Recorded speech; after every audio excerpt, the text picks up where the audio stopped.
Everyone. आज के lecture में हम बात करेंगे जो हमने एक क्रैश कोर्स स्टार्ट किया है बीएमएस 4th ईयर का जो सिलेबस है उसके अकॉर्डिंग। तो इसमें जो है आज जो हम डिस्कस करेंगे that is the second topic from the CCIM syllabus, that is यंत्र शस्त्र एंड अनुशस्त्र। तो इस वीडियो में जो आज हम डिस्कस करेंगे वो हम यंत्र वाला टॉपिक ले रहे हैं। यंत्र की सबसे पहले आप डेफिनेशन कैसे बता सकते हो, यंत्र है क्या, सबसे पहले ये हमें पता होना चाहिए। तो यंत्र हमारे पास है क्या, देखो सबसे पहले लास्ट लेक्चर में, लास्ट वीडियो में मैंने आपको शल्य के बारे में बताया था, राइट, कि जो शरीर में बाधा उत्पन्न करे, राइट, शरीर और मन में बाधा उत्पन्न करे उसे हम जो है वो क्या बोलते हैं, शल्य बोलते हैं, राइट। तो यंत्र को आप क्या बोल सकते हो, यंत्र are the means to extract them, यानी कि शल्य को निकालने के जो साधन हैं उनको हम क्या बोलते हैं, यंत्र बोल देते हैं। आप इसको नोट कर सकते हो, शल्य निर्हरण के लिए, शल्य निर्हरण के लिए जिसका उपयोग किया जाता है, राइट, उसे यंत्र कहा जाता है। अब देखिए इसके बाद हम बात करते हैं, ये तो हो गई डेफिनेशन, अब बात करेंगे संख्या की। यंत्र की संख्या जो है वो क्या है, इसके बारे में हम यहाँ पे देख लेते हैं। 101 जो है संख्या बताई गई है यंत्र की सुश्रुत के अनुसार। अब इसके बाद देखते हैं टाइप्स, 6 प्रकार हैं। कौन कौन से हैं, स्वस्तिक यंत्र, संदंश यंत्र, ताल यंत्र, नाड़ी यंत्र, शलाका यंत्र और उपयंत्र। देखिए ये जो पहले दो हैं ये आप याद रख सकते हो, एस स्क्वायर स्वस्तिक हो गया, संदंश हो गया, राइट। उसके बाद याद रखना एस स्क्वायर ने क्या किया, ताली बजाई, ताली बजाई, और ताली बजाती बार वहाँ पे बहुत सारी कौन थी, नारियाँ थी, तो नारी से आपको याद आएगा नाड़ी। और शलाका यंत्र एस से ही आपको याद रख लेना है, एस क्यूब, राइट, पहले एस स्क्वायर हो गया, एक एस और हो गया तो एस क्यूब, ऐसे आप याद कर लो शलाका यंत्र। और एक लास्ट याद रख लेना है उपयंत्र, राइट। अब सुश्रुत संहिता में जो है इनके नंबर कितने कितने बताए गए हैं। स्वस्तिक यंत्र का नंबर जो है वो कितना है, कितने बताए गए हैं, 24, राइट। स्वस्तिक यंत्र 24, संदंश यंत्र 2, संदंश यंत्र 2, ताल यंत्र 2। देखिए ताल और संदंश दोनों दो दो हैं, इसको आप ऐसे याद रखना कि ताली जो है वो दोनों हाथों से बजती है, तो 2, राइट, ताली से याद आ जाएगा आपको कि 2 हैं ताल यंत्र। संदंश, और याद रखना कि 2 सर्पों ने आपको क्या कर दिया, दंश कर दिया, ये ट्रिक है याद रखने के लिए, 2 ही ये हो गए, राइट। स्वस्तिक यंत्र 24, 24 याद रख लेना है यहाँ पे। और नाड़ी यंत्र, नाड़ी यंत्र 20, ऐसे याद रखना, ज़्यादातर जो नारियां थी उनका एज ग्रुप कितना था, 20। शलाका यंत्र 28, शलाका यंत्र 28 हो गए, और उपयंत्र 25, उपयंत्र 25, राइट, 25 हो गए आपके उपयंत्र। ये हो गया इसकी संख्या के बारे में। अब इसके बाद हम बात करेंगे स्वस्तिक यंत्र के बारे में। स्वस्तिक यंत्र जैसे मैंने आपको संख्या बताई 24। अब इसके इम्पोर्टेंट पॉइंट क्या है कि अग्रभाग की जो आकृति है वो पशु या पक्षी के मुख के समान होती है। स्वस्तिक यंत्र के केस में क्या है कि जो अग्रभाग है, जो आगे का जो भाग है, उसकी जो आकृति है वो किसके समान होती है, पशु या पक्षी के मुख के समान होती है। लेंथ इसकी कितनी है, 18 अंगुल हो गई लेंथ इसकी। टाइप्स जो हैं वो 2 हैं, एक पशु मुख के समान, एक पक्षी मुख के समान, राइट। तो पशु मुख वाला जो है वो 9 है। याद रखना कि नवरात्रों में 9 से याद रखना, नवरात्रों में आपने अपने घर में पशु लाए, तो पशु मुख वाले की संख्या कितनी है, 9। पक्षी मुख वाले की कितनी है, 15।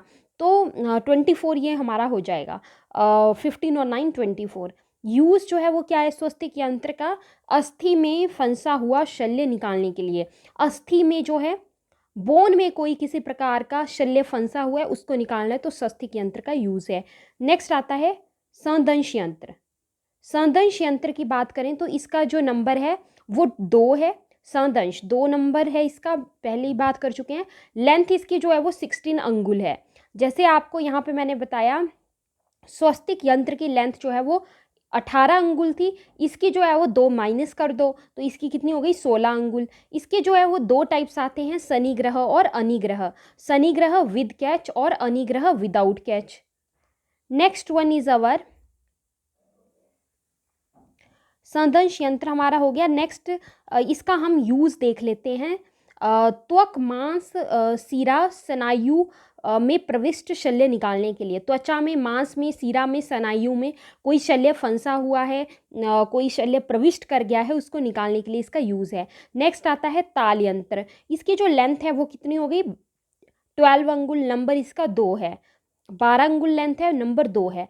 टाइप्स इसके 2 हो गए, एक ताल और द्विताल। उपयोग इसका क्या है, ताल यंत्र का कान, नाक, नाड़ी में प्रविष्ट शल्य निकालने के लिए, कान में, नाक में, नाड़ी में प्रविष्ट शल्य निकालने के लिए। नेक्स्ट आता है नाड़ी यंत्र। नाड़ी यंत्र की संख्या मैंने आपको बताई 20। अब इसके टाइप्स जो है वो आप याद कर लीजिए, उसको मैं याद रखने की ट्रिक आपको बता देती हूँ। सो सबसे पहले हमारे पास यहाँ पर आता है दैट इज योर भगंदर यंत्र। पहला टाइप जो है वो है भगंदर यंत्र। सेकंड है अर्शो यंत्र। थर्ड इज द व्रण यंत्र, व्रण यंत्र, बस्ती यंत्र। देखिए पहले नाड़ी, नाड़ी यंत्र के नंबर मैंने आपको बताया, ऐसे याद रखना कि नाड़ी जो है वो 20 ईयर्स की है, तो नाड़ी यंत्र का नंबर 20 हो गया। अब याद रखना कि नारियां जो है किसी स्थान से भाग गई, तो नारियां भाग गई तो इससे आपको याद आ जाएगा भगंदर यंत्र, राइट। नारियां भाग गई, कहाँ पर बैठ गई, आसन पर बैठ गई, तो आसन से आपको याद आएगा अर्शो यंत्र। जब वो आसन पर बैठी तो उनको क्या हो गया, व्रण हो गया, तो इससे याद आएगा व्रण यंत्र, व्रण यंत्र। अब यहाँ पर बी से हो गया तो इसको याद रखना ऐसे b square, b square, right. व्रण से ब से हो गया, अब इसी से याद रखना बस्ती यंत्र। अब बस्ती की बात करी तो कौन सी बस्ती, उत्तर बस्ती, तो एक आ गया उत्तर बस्ती यंत्र, राइट। अब आता है हमारा मूत्र वृद्धि श्रावण यंत्र, मूत्र वृद्धि श्रावण यंत्र। बस्ती से आपको याद आएगा मूत्र के बारे में, तो मूत्र वृद्धि श्रावण यंत्र। अब इसके बाद जलोदर, जलोदर। देखिए जो मूत्र होता है वो लिक्विड होता है, तो इसे याद रखना जल भी कैसा होता है, लिक्विड होता है, तो आपको एकदम याद आएगा जलोदर श्रावण यंत्र। सो आई होप इतना आपको याद हो गया होगा टाइप्स। अब बात करते हैं नेक्स्ट टाइप की। Let's proceed to the next one. Next हमारे पास इसमें आता है टाइप दैट इज धूम नेत्र यंत्र, धूम नेत्र यंत्र। एक आता है निरुद्ध प्रकश यंत्र, निरुद्ध प्रकश, एक हो गया निरुद्ध प्रकश, एक हो गया सनिरुद्ध गुद यंत्र। एक निरुद्ध प्रकश हो गया, एक हो गया सनिरुद्ध गुद यंत्र। एक अलाबू, लास्ट के 2 याद कर लेना, अलाबू और श्रृंग। नेक्स्ट बात करते हैं उपयोग हमारा क्या है नाड़ी यंत्र का, स्त्रोतोगत शल्य को निकालने के लिए। जो स्त्रोतस है, स्त्रोतस में अगर शल्य चला गया तो उसको निकालने के लिए इसका यूज़ है। नेक्स्ट बात करते हैं शलाका यंत्र के बारे में। इसका जो नंबर है वो कितना है, दैट इज़ योर 28, 28 इसकी संख्या आ गई शलाका यंत्र की। नेक्स्ट बात करते हैं इसके टाइप्स की। टाइप्स इसके आते हैं, सबसे पहले आता है गंडू पद्मुखी, गंडू पद्मुखी। नेक्स्ट हमारा आता है सर्प फणमुखी। एक गंडू पद्मुखी हो गया, एक सर्प के फण से आपको याद रख लेना है, सर्प फणमुखी। एक आता है शरपुंखमुखी, शरपुंखमुखी। एक आता है बडिशमुखी, बडिशमुखी। नेक्स्ट आता है हमारे पास दैट इज मसूर दाल मात्रमुखी। अब एक आपको याद रख लेनी है मसूर दाल की। एक आ गया आपके पास कार्पास कृतोष्णी मुखी, कार्पास कृतोष्णी मुखी, क से ही है दोनों। एक आ गया खलमुखी, एक आ गया जाम्ब फलमुखी, राइट। एक हो गया अंकुश। ऐसे याद रखना कि जो जामुन का जो फल है वो किसने खाया, अंकुश ने, तो अंकुश, राइट। उसके बाद अंकुश ने किसका यूज़ किया, अंजन का यूज़ किया, तो अंजन शलाका, एक हो गया अंजन शलाका। एक आता है हमारे पास नासा अर्बुद हरण, नासा अर्बुद हरण, राइट। एक आता है हमारा मूत्र मार्ग शोधन शलाका, मूत्र मार्ग शोधन शलाका। तो ये हो गए हमारे पास शलाका यंत्र के टाइप्स। नेक्स्ट हम पढ़ेंगे उप यंत्र के बारे में। अब इनके यूजेस की बात करें तो इनके जो यूजेस हैं वो आपके अलग अलग होते हैं, राइट। मतलब ये जो शलाका यंत्र हैं ये क्या हैं, ये हैं आपके पास rod like instruments, they are numerous, और इनकी जो यूटिलिटी है, जो यूज़ है वो भी इनका अलग अलग आता है। जैसे कि किसी का यूज़ जो है वो रिट्रैक्शन के लिए होता है, किसी का यूज़ एक्सट्रैक्शन के लिए, सेपरेशन के लिए, इस तरीके से इनके यूज़ जो है वो डिफरेंट डिफरेंट आते हैं। नेक्स्ट हमारे पास आता है उपयंत्र। उपयंत्र के नंबर की बात करें तो ये मैंने आपको बताया 25। उपयोग इसका क्या है, सर्व शरीर में अवयवों में संधि, कोष्ठ, धमनी में आवश्यकता अनुसार जो है इसका यूज़ किया जा सकता है। एग्जाम्पल की बात करें क्या क्या हो सकते हैं इसमें, जैसे कि रज्जू, रज्जू यानी कि रोप, राइट, इसका यूज़ हम कब करते हैं, सर्प दंश आदि बांधने के लिए।